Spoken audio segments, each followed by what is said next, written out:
So, ayan, magluluto tayo ng tilapia na may hipon, na may kamatis. Tapos, lalagyan natin ng mustasa. Ayan, mustasa po ito. Mag-imbento tayo ng ating ulam. Ayan. Maraming gulay. Tapos, gata. Ayan, gata.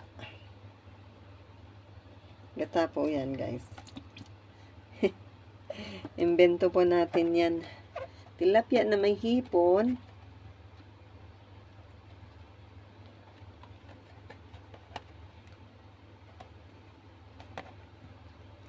Ayan.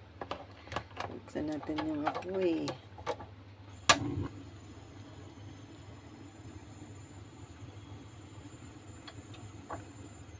Dandan. Tapos asin.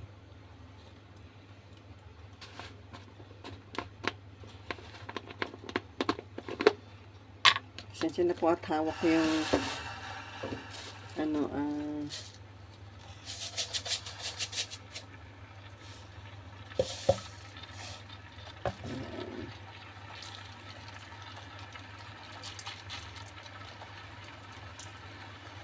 yan, ating takluban.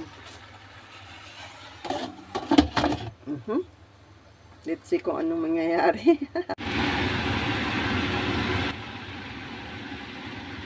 Ano siya, kumukulo na. Okay. So, yan ang ating ulam.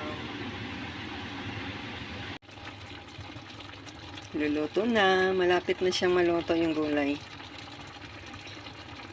At parang masarap. Ayan na ang aking ulam. Tilapia na may hipon with mustasa.